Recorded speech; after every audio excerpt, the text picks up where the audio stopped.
तर ऊस दराची कोंडी फोडण्यासाठी स्वाभिमानी शेतकरी संघटना आक्रमक झालेली आहे। कोल्हापुरातील राजाराम सहकारी साखर कारखान्याला निवेदन दिलं जाणार आहे। ऊसाला योग्य दर न मिळाल्यास स्वाभिमानी शेतकरी संघटनेकडून आंदोलनाचा इशारा देखील देण्यात आला आहे।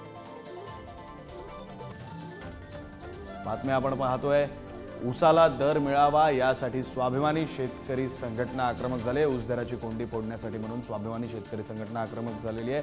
कोल्हापुरातील राजाराम सहकारी साखर कारखान्याला निवेदन सुद्धा दिलं जाणार आहे। या संदर्भात अधिकचा तपशील जाणून घेऊया। शेखर पाटील आपले प्रतिनिधी आपल्या सोबत आहेत। शेखर, विक्रांत, आपल्याला माहिती आहे की दरवर्षीच कोल्हापूर सांगली या पट्ट्यामध्ये स्वाभिमानी शेतकरी संघटना ऊस दरावरून आक्रमक होताना पाहायला मिळते। गतवर्षीचं आपण आंदोलन पाहतोय, जवळपास 10 तास राष्ट्रीय महामार्ग जो आहे पुणे बेंगलोर तो रोखण्यात आला होता आणि त्यानंतर 100 रुपये जो दुसरा हप्ता आहे ऊसाच्या दराचा तो देखील मिळवण्यासाठी प्रयत्न करण्यात आले होते। आणि आता देखील पाहतो यावर्षीचा ऊस हंगाम तसाही खूप उशीरच झालेला आहे, मात्र अद्यापही कुठल्या कारखान्यानं दर जो आहे तो जाहीर केलेला नाही आणि म्हणूनच स्वाभिमानी शेतकरी संघटना आता दरवर्षीच्या तुलनेत आक्रमक पवित्रा घेताना थोडा कमी वाटते। मात्र सध्या आज राजाराम कारखाना जो कोल्हापूर शहरातल्या कसबा बोडा या ठिकाणी आहे त्या कारखान्यामध्ये जाऊन स्वाभिमानी शेतकरी संघटनेकडून एक निवेदन देखील दिलं जाणार आहे।